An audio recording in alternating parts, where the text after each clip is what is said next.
Hello dear students, BSc part third organic chemistry first unit. तो BSc part third organic chemistry की first unit का नाम है NMR. NMR मतलब nuclear magnetic resonance spectroscopy. Dear students, last year जब अपन second year में थे तो सेकेंड ईयर में ऑर्गेनिक केमिस्ट्री की फर्स्ट यूनिट का नाम था स्पेक्ट्रोस्कोपी। तो उसी सीरीज़ को आगे बढ़ाते हुए थर्ड ईयर में जो फर्स्ट यूनिट दी गई है ऑर्गेनिक केमिस्ट्री की, उसका नाम है NMR, nuclear magnetic resonance spectroscopy. आज के परिप्रेक्ष्य में देखा जाए तो आज के समय में केमिस्ट्री की जो सबसे एडवांस ब्रांच है उसका नाम स्पेक्ट्रोस्कोपी है। आपने देखा बीएससी पार्ट सेकंड में ऑर्गेनिक केमिस्ट्री में इसकी एक यूनिट थी। जब अपन पार्ट थर्ड में आए तो पार्ट थर्ड में ऑर्गेनिक में इसकी एक यूनिट मिली और इसकी एक यूनिट फिजिकल केमिस्ट्री में दी गई है। ठीक है, तो जैसे जैसे अपनी क्लासेस का लेवल बढ़ रहा है वैसे वैसे अपने सिलेबस में स्पेक्ट्रोस्कोपी बढ़ती जा रही है। जब अपन एमएससी में आएंगे और जब अपन एमएससी या तो केमिस्ट्री से करते हैं या एमएससी फिजिक्स से करते हैं तो अपना जो फोर्थ पेपर है वो फोर्थ पेपर स्पेक्ट्रोस्कोपी अलग से आता है। तो यहाँ पर इसका बेस है, इसको समझो। तो लास्ट ईयर सेकेंड ईयर में अपन ने डिस्कस किया था स्पेक्ट्रोस्कोपी क्या है। देखो, स्पेक्ट्रोस्कोपी को समझने से पहले अपन को सोचना है बिल्कुल एक डॉक्टर की तरह। एक डॉक्टर की तरह अगर हम सोचेंगे ना तो हम एक केमिस्ट बन सकते हैं अच्छे। जैसे सपोज दैट मैं बीमार हूँ तो मैं बीमार होने के बाद सबसे पहले किसके पास जाता हूँ? डॉक्टर के पास जाता हूँ। तो डॉक्टर क्या मुझे देखते ही बता देता है कि आपको वो बीमारी है? सबसे पहले मेरे लक्षण बताए जाते हैं मेरे द्वारा और उन लक्षणों के आधार पर डॉक्टर मेरे परीक्षण लिखता है और उन परीक्षणों के आधार पर मेरे टेस्ट किए जाते हैं और टेस्टों के आधार पर मुझे मेडिसिन दी जाती है। ठीक उसी प्रकार स्पेक्ट्रोस्कोपी में भी, स्पेक्ट्रोस्कोपी के द्वारा भी विभिन्न प्रकार के यौगिकों की संरचना का अध्ययन किया जाता है। जैसे अपन के पास जल है द्रव अवस्था में, लिक्विड स्टेट में, लेकिन मुझे नहीं पता कि उसमें हाइड्रोजन है या ऑक्सीजन है। कैसे पता चला? The answer will be come from spectroscopy. Answer कहाँ से आया? स्पेक्ट्रोस्कोपी। तो रसायन विज्ञान की वह शाखा, रसायन विज्ञान की वह शाखा जिसके अंतर्गत पदार्थ की अंतरक्रिया विद्युत चुंबकीय विकिरणों के साथ कराई जाती है और उस अंतरक्रिया के फलस्वरूप एक स्पेक्ट्रम प्राप्त होता है। इस स्पेक्ट्रम का अध्ययन करके यौगिक की संरचना का अध्ययन किया जाता है। रसायन विज्ञान की वह शाखा ही स्पेक्ट्रोस्कोपी कहलाती है। तो जब अपन बीएससी पार्ट फर्स्ट में थे तो बीएससी पार्ट फर्स्ट में अपन ने ऑर्गेनिक केमिस्ट्री में दो स्पेक्ट्रोस्कोपी पढ़ी। एक तो परावैंगनी स्पेक्ट्रोस्कोपी जिसे अपन ने अल्ट्रावायलेट स्पेक्ट्रोस्कोपी कहा था, और दूसरी थी आपकी आईआर स्पेक्ट्रोस्कोपी, अवरक्त स्पेक्ट्रोस्कोपी। ठीक है साहब। परावैंगनी स्पेक्ट्रोस्कोपी के द्वारा संयुग्मन के बारे में पता चलता है, double bond, single bond, double bond, conjugation के बारे में पता चलता है। और अवरक्त स्पेक्ट्रोस्कोपी के द्वारा, आईआर स्पेक्ट्रोस्कोपी के द्वारा हमें फंक्शनल ग्रुप, क्रियात्मक समूह का पता चलता है। मुझे क्या पता किस यौगिक में कौन सा क्रियात्मक समूह है, लेकिन मुझे ज्ञात करना है तो मैं किसके पास जाना पसंद करूंगा? अवरक्त स्पेक्ट्रोस्कोपी को। इसी सीरीज को आगे बढ़ाते हुए अब अपन जब थर्ड ईयर में आए तो थर्ड ईयर में अपनी स्पेक्ट्रोस्कोपी आई नेक्स्ट, जिसका नाम है NMR, nuclear magnetic resonance spectroscopy. देखो जरा, nuclear magnetic resonance spectroscopy, Hindi में बोलते हैं इसे न्यूक्लियर मीन्स नाभिकीय, मैग्नेटिक मतलब चुंबकीय, नाभिकीय चुंबकीय अनुनाद स्पेक्ट्रोस्कोपी। अब इसको समझने से पहले मैं आपको एक छोटा सा रिव्यू देना चाहता हूं, छोटा सा आइडिया देना चाहता हूं।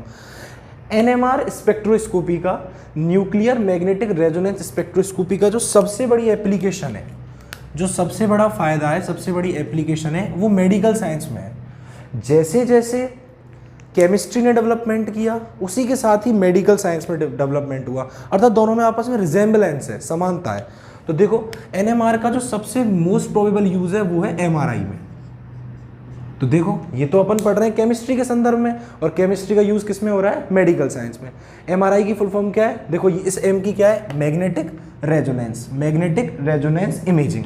जो एमआरआई, सपोज दैट मेरे हाथ में फ्रैक्चर हो गया, तो हाथ में फ्रैक्चर होने के बाद डॉक्टर मुझे किसकी सलाह देता है? एक्सरे की। लेकिन एक्सरे में भी प्रॉपर नहीं आ पाता तो डॉक्टर किसके पास भेजता है मुझे, सीटी स्कैन करवाने के लिए, और सीटी स्कैन में भी जब पता नहीं चल पाता तो फाइनली मुझे किसके पास भेजा जाता है, एमआरआई के पास। तो एनएमआर का जो बेस्ट एप्लीकेशन है वो एमआरआई है। ध्यान रखना, एनएमआर में क्या है, न्यूक्लियर मैग्नेटिक रेजोनेंस, और एमआरआई का मतलब क्या है, मैग्नेटिक रेजोनेंस इमेजिंग। ठीक है सब क्लियर है यहाँ तक? अब देखो सुनो, यूनिट को शुरू करने से पहले, कंसेप्टों को क्लियर करने से पहले, सबसे पहले अपन वर्ड्स को क्लियर करते हैं, क्योंकि अगर वर्ड्स क्लियर हैं, टर्मिनोलॉजी क्लियर है तो सब कुछ क्लियर है। इसमें पहला वर्ड दिया गया है नाभिकीय, न्यूक्लियर। तो ये बात किसकी कर रहा है, नाभिक की। अब देखो, नाभिक की बात करने से पहले मैं थोड़ा सा अपने इस लेक्चर को 11th 12th क्लास से टच करूंगा। ठीक है, तो थोड़ा सा अपन लोअर से लेके चलेंगे और इसमें कुछ फिजिक्स को मिक्स करेंगे। देखो आप एक बार, आप सब अच्छी तरह जानते हो एटम को, एटम के केंद्र में नाभिक होता है, न्यूक्लियस होता है, और उस नाभिक के चारों ओर वृत्ताकार कक्षाओं के अंदर इलेक्ट्रॉन घूमते रहते हैं। ये देखिए, ठीक है। तो मैं यहाँ पर एक इलेक्ट्रॉन इस तरीके से बना लेता हूँ, एक इलेक्ट्रॉन इस तरीके से बना लेता हूँ सपोज दैट, और एक इलेक्ट्रॉन मैं इस तरीके से बना लेता हूँ। तो ये हो गए आपके इलेक्ट्रॉन जिस पर नेगेटिव चार्ज है। ये हो गया आपका न्यूक्लियस, न्यूक्लियर वर्ड जो लिया है न्यूक्लियस, नाभिक। और आप सभी को पता है नाभिक किस किस से मिलकर बना होता है, प्रोटॉन से और न्यूट्रॉन से। P फॉर प्रोटॉन और P फॉर पॉजिटिव चार्ज, और न्यूट्रॉन शुड बी है न्यूट्रल चार्ज, इसके ऊपर कोई भी आवेश नहीं होता। अब देखो सुनो, यहाँ पर ये किसके बारे में बात कर रहा है, नाभिक के बारे में। तो अपन जो डिस्कस करेंगे वो किसके बारे में करेंगे, नाभिक के बारे में। लेकिन नाभिक के बारे में डिस्कस करने से पहले अपन कुछ छोटे से कंसेप्ट क्लियर करते हैं। स्टार्टिंग में क्या हुआ, जब इलेक्ट्रॉन की खोज हुई तो इलेक्ट्रॉन को देखा गया तो पाया गया इलेक्ट्रॉन दो प्रकार की गतियां करता है, परिक्रमण और परिभ्रमण। एक तो वो लगातार अपने अक्ष पर घूमता रहता है, और एक वो लगातार चारों तरफ किसके पास घूमता है, नाभिक के पास घूमता है। क्लियर है यहाँ तक की बात? एक तो वो इलेक्ट्रॉन जो है वो नाभिक के चारों तरफ इस तरीके से घूमता रहता है, और दूसरा वो खुद अपने अक्ष पर इस तरीके से चक्कर लगाता रहता है। तो सपोज दैट ये इलेक्ट्रॉन इस दिशा में घूम रहा है, ठीक है, और इसका अभिविन्यास इस दिशा में है। ठीक है जी, इसके रोटेशन की मूवमेंट है वो इस तरफ है, और इसके रोटेशन की मूवमेंट इस तरफ है। समझ में आ गई बात? एक इस तरफ घूम रहा है और एक इस तरफ, मतलब इस तरीके से देखा जाए तो एक तरीके से एक क्लॉकवाइज घूम रहा है और एक इस तरह से घूम रहा है एंटी क्लॉकवाइज। सेम इसको भी इसी तरह से ले लेते हैं, और ये इस तरीके से घूम रहा है। ठीक है साहब, क्लियर है यहाँ तक की बात? तो जिस प्रकार इलेक्ट्रॉन अपने अक्ष पर चारों तरफ लगातार घूमता रहता है, उसी प्रकार नाभिक न्यूक्लियस भी अपने अक्ष पर लगातार चारों तरफ क्या करता रहता है, घूमता रहता है। और जब अपन छोटी क्लासेस में थे 10th 11th 12th, तो उस टाइम अपन ने पढ़ा था कि जब भी कोई आवेश, मेरे वर्ड को सुनना, जब भी कोई चार्ज, जब भी कोई आवेश रोटेट करता है, घूमता है, जब भी कोई आवेश घूमता है तो उस आवेश के घूमने के कारण चुंबकीय क्षेत्र, मैग्नेटिक फील्ड उत्पन्न होता है। ध्यान रखना इस बात को, क्लियर, कि जब भी कोई आवेश घूमता है, अब वो आवेश धनावेश भी हो सकता है, वो आवेश ऋणावेश भी हो सकता है, तो उसके घूमने के फलस्वरूप सदैव क्या उत्पन्न होता है बेटा, चुंबकीय क्षेत्र उत्पन्न होता है। अब देखो ये इलेक्ट्रॉन है, इलेक्ट्रॉन पर नेगेटिव चार्ज, यहाँ पर नाभिक है, नाभिक के अंदर अपन मान सकते हैं प्रोटॉन भी हैं और न्यूट्रॉन भी हैं। तो एक तरीके से देखा जाए तो अभी तो आप ये मान लो कि न्यूट्रॉन पर 0 चार्ज है, प्रोटॉन पर पॉजिटिव चार्ज है। तो जब प्रोटॉन रोटेट करेगा, कंटिन्यूस घूमेगा, तो इसके कारण क्या उत्पन्न होगा बेटा, मैग्नेटिक फील्ड उत्पन्न होगा। अच्छा सुनो, थोड़ा सा 11th क्लास में लेके आता हूँ मैं आपको, आपने पढ़ा होगा इस तरीके से, कोई लूप बना लेते हैं अपन, ये रहा एक लूप इस तरीके से, और इस लूप के अंदर ये हो गया धनावेश और ये हो गया ऋणावेश, ये हो गया आपका पॉजिटिव चार्ज और ये हो गया आपका नेगेटिव चार्ज। तो जब मैं इसमें करंट सप्लाई करता हूं तो करंट हमेशा, ध्यान रखना मेरे वर्ड को, करंट हमेशा पॉजिटिव से कहाँ चलेगा, नेगेटिव की ओर। करंट हमेशा कहाँ चलेगा, पॉजिटिव से नेगेटिव की ओर। लेकिन एक बात हमेशा हमें पता है, करंट की दिशा और इलेक्ट्रॉन के बहने की दिशा, दोनों की दिशा एक दूसरे की क्या होती है, विपरीत होती है। जब करंट प्लस से कहाँ जाएगा, माइनस की तरफ, तो इस समय इलेक्ट्रॉन कहाँ जाएंगे बेटा, माइनस से प्लस की तरफ। क्लियर है यहाँ तक की बात? मेरी बात को समझने की कोशिश करना, मैं क्या कह रहा हूँ। जब इलेक्ट्रॉन, जब करंट प्लस से माइनस की तरफ जाएगा, मैं कर देता हूँ यहाँ पर, है ना, यहाँ तो कौन फ्लो हो रहा है, करंट, धारा, और यहाँ कौन फ्लो हो रहे हैं बेटा, इलेक्ट्रॉन। तो करंट और इलेक्ट्रॉन की जो फ्लो होने की डायरेक्शन है वो एक दूसरे के अपोजिट होती है। अब देखो सुनो, मैं क्या करता हूँ, मैं इनको थोड़ा सा बाहर निकाल लेता हूँ। सपोज दैट मैंने इसको और इसको बाहर निकाल लिया, ये देखो, एक ये रहा और एक ये रहा, इस तरीके से इस तरीके से, इस तरीके से और इस तरीके से। मैंने क्या किया, इन दोनों इलेक्ट्रॉनों को यहाँ से बाहर निकाल लिया है, ठीक है। अब ये वाला तो इस तरीके से रोटेट हो रहा है, देखो आप मेरी बात समझने की कोशिश करना, ये रोटेट हो रहा है इस तरीके से और ये वाला रोटेट हो रहा है इस तरीके से। तो जब अपन पढ़ते थे 11th क्लास में, तो अपन ने फिजिक्स में पढ़ा था राइट हैंड थंब रूल, पढ़ा था कि नहीं पढ़ा था, कि अगर मैं अपनी उंगलियों को धारा की, करंट की फ्लो की दिशा में, देखो करंट के फ्लो की दिशा में ले जाऊं, तो देखो इस डायग्राम में देखो करंट जो है वो यहाँ से यूं फ्लो हो रहा है यूं करके, तो जो मेरा अंगूठा है ना, जो मेरा अंगूठा है वो हमेशा नॉर्थ डायरेक्शन को बताता है। समझना मेरी बात को, मैं क्या कह रहा हूँ, जब करंट फ्लो होता है और उस दिशा में मैं अपने सीधे हाथ की उंगलियों को लगा दूं, तो जो मेरा अंगूठा है ना, अंगूठा वो हमेशा नॉर्थ पोल को बताएगा, और नॉर्थ पोल के बिल्कुल अपोजिट क्या होता है, साउथ पोल। देखो मेरी बात समझो, आप सब जानते हो अच्छी तरीके से, सर देखना है थोड़ा,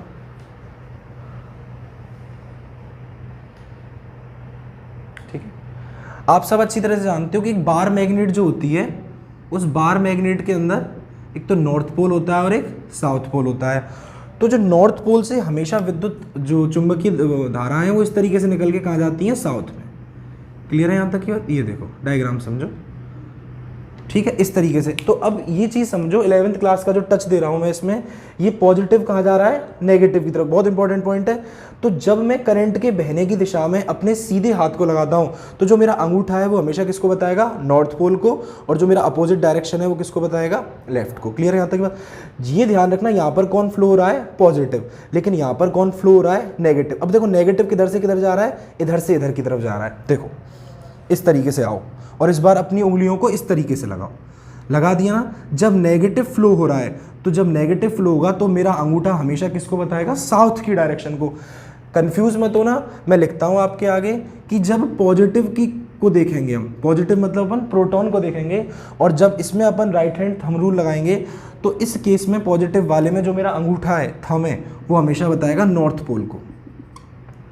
जबकि जो नेगेटिव वाला जब रोटेट होगा तो वो किसको बताएगा, मेरा थंब साउथ पोल को। अब देखो सुनो, अब आप सबको क्लियरली पता है कि ये मेरा इलेक्ट्रॉन है, electron should be have negative charge. Electron पर कैसा चार्ज है, नेगेटिव चार्ज, ये रहा इलेक्ट्रॉन पर नेगेटिव चार्ज। नेगेटिव चार्ज में आप देखो ये इस तरीके से रोटेट कर रहा है, देखो मेरा हाथ की मूवमेंट को देखो, इस तरीके से रोटेट कर रहा है, और जब ये इस तरीके से रोटेट कर रहा है तो मेरा थंब, मेरा अंगूठा नेगेटिव के केस में किसको बताएगा, साउथ को। तो ये कौन सा डायरेक्शन हो गया, साउथ डायरेक्शन हो गया। ऊपर जब साउथ है, बार मैग्नेट में अपोजिट चलता है, तो नीचे क्या आएगा, नॉर्थ आएगा। क्लियर है यहाँ तक की बात। एक इलेक्ट्रॉन ये था जो मैंने ले लिया, ये रहा दूसरा इलेक्ट्रॉन, मैं दूसरे इलेक्ट्रॉन को लेके आता हूँ। अब देखो इसमें ये जो रोटेट हो रहा है, ये वाला, इसमें तो अपन ने लगा लिया, ये रोटेट किस तरीके से हो रहा है, इस तरीके से। क्लियर है यहाँ तक की बात। इस तरीके से मैं इसमें राइट हैंड थंब रूल लगाऊंगा, वो इस तरीके से लगाऊंगा, तो जो मेरा अंगूठा है, वो जो नेगेटिव चार्ज के केस में मेरा अंगूठा हमेशा किसको बताता है, साउथ पोल को। तो ये नीचे कौन सा पोल हो गया आपका, साउथ पोल, और ये कौन सा हो गया आपका, नॉर्थ पोल। क्लियर है यहाँ तक की बात। अब मैं आपको यहाँ पर एक छोटा सा कंसेप्ट सिखाना चाहता हूँ। आपने देखा होगा हमेशा जब भी इलेक्ट्रॉन्स फिल किए जाते हैं, इलेक्ट्रॉन भरे जाते हैं, सपोज दैट मैं एस ले लूँ, एस कक्षक के अंदर एक इलेक्ट्रॉन ऐसे भरा जाता है और एस कक्षक के अंदर दूसरा इलेक्ट्रॉन इस तरीके से भरा जाता है। क्या कारण है कि दो इलेक्ट्रॉन इस तरीके से भरे जाते हैं? यहाँ पर जो आंसर है ना बेटा, वो आंसर निकल कर आता है यहाँ से, नाभिकीय चुंबकीय अनुनाद स्पेक्ट्रोस्कोपी से। देखो एक इलेक्ट्रॉन इस तरीके से, इसका मतलब क्लॉकवाइज घूम रहा है, दूसरा इलेक्ट्रॉन कैसे घूम रहा है, एंटी क्लॉकवाइज। जब ये क्लॉकवाइज घूम रहा है और एक एंटी क्लॉकवाइज घूम रहा है, तो एक के कारण तो नॉर्थ पोल ऊपर, साउथ पोल नीचे, एक में साउथ पोल यहाँ और नॉर्थ पोल यहाँ। और आपको बहुत अच्छी तरह पता है कि अपोजिट चार्ज एक दूसरे को क्या करते हैं, अट्रैक्ट करते हैं। तो इस नॉर्थ पोल का इस साउथ पोल के साथ अट्रैक्शन होता है और इस साउथ पोल का इस नॉर्थ पोल के साथ अट्रैक्शन होता है। तो आप मेरी बात समझो, ये दोनों हैं तो इलेक्ट्रॉन, और दोनों इलेक्ट्रॉनों पर नेगेटिव चार्ज है, और नेगेटिव नेगेटिव को क्या करता है, रिपल्शन करता है, प्रतिकर्षण करता है। लेकिन इस प्रतिकर्षण की तुलना में इस चुंबक के द्वारा उत्पन्न होने वाला आकर्षण इतना ज़्यादा होता है कि इस जरा सी जगह में दोनों इलेक्ट्रॉन रह सकते हैं। सपोज दैट, फिर से मैं आपको एक छोटा सा एग्जाम्पल देकर समझाता हूँ। अगर मैं कहूँ कि इन दोनों इलेक्ट्रॉनों को, ऐसा होता नहीं है, ठीक है, एक्सेप्शनली करें अपन, अगर ये दोनों इलेक्ट्रॉन इस तरीके से होते, ऐसे अपन कभी नहीं बढ़ते, ये रॉन्ग मेथड है और ये राइट मेथड है। राइट क्यों, समझ में आ गया। अब अपन रॉन्ग पर डिस्कशन करते हैं। रॉन्ग का मतलब ये हुआ बेटा, ये जो रोटेशन है, ये जो रोटेशन है वो इस तरफ ना होकर किस तरफ हो जाएगा, इस तरफ। फिर मैं इसमें राइट हैंड थंब रूल लगाता हूँ, राइट हैंड थंब रूल लगाऊंगा तो राइट हैंड थंब रूल इस तरफ लगेगा। क्लियर है यहाँ तक की बात? नीचे कौन सा पोल आ जाएगा? नॉर्थ पोल, और ऊपर साउथ। नॉर्थ नॉर्थ को क्या करता है? रिपेल करता है, और साउथ साउथ को रिपेल करता है। जब दोनों में रिपल्शन ऑलरेडी है, ऊपर से नेगेटिव चार्ज रिपल्शन है, तो दोनों आपस में एग्जिस्ट नहीं करते। इसीलिए हमेशा ध्यान रखें कि दोनों इलेक्ट्रॉन हमेशा कैसे भरे जाते हैं? इस तरीके से भरे जाते हैं। इस तरीके से दोनों इलेक्ट्रॉन नहीं भरे जाते। ठीक है साहब? तो ये तो जो आपकी बात हुई ये हो गई आपकी इलेक्ट्रॉन के केस में। क्लियर है यहाँ तक की बात? ध्यान रखोगे, मैं जब भी कह रहा हूँ कि जब भी कोई आवेश है, वो आवेश धनावेश है, वो आवेश ऋणावेश है, वो जब भी घूमेगा तो उसके घूमने के कारण हमेशा चुंबकीय क्षेत्र उत्पन्न होगा। लेकिन अब जो अपन आ रहे हैं ना, अपन को इलेक्ट्रॉन पर डिस्कशन नहीं करना, अपना डिस्कशन कौन है? नाभिक, न्यूक्लियर। क्योंकि अपने चैप्टर का जो नाम है वो न्यूक्लियर से ही स्टार्ट है, और न्यूक्लियर शुड बी है प्रोटॉन एंड न्यूट्रॉन। ठीक है? एक मन में कंसेप्ट ध्यान रखना, मैं जो कह रहा हूँ वो सोच समझ के कह रहा हूँ, और आप भी सोच समझ के सुनना। अगर आपसे कोई पूछे कि न्यूट्रॉन पर चार्ज कैसा होता है, क्या न्यूट्रॉन उदासीन होता है, तो आप उससे कहना कि आपका क्वेश्चन गलत है। न्यूट्रॉन पर ओवरऑल चार्ज जीरो होता है। न्यूट्रॉन पर ओवरऑल चार्ज जीरो होता है। अगर न्यूट्रॉन को बीच में से डिवाइडेड कर दिया जाए, न्यूट्रॉन को अगर तोड़ा जाए, देखो जब अपन फर्स्ट ईयर में थे तो फर्स्ट ईयर इनऑर्गेनिक केमिस्ट्री की 5th यूनिट थी nuclear chemistry and radio chemistry, जहाँ पे अपन ने सब एटॉमिक पार्टिकल्स पढ़े थे। और आपको मैंने वहाँ पर एक LHC बताया था, लार्ज हेड्रॉन कोलिडल।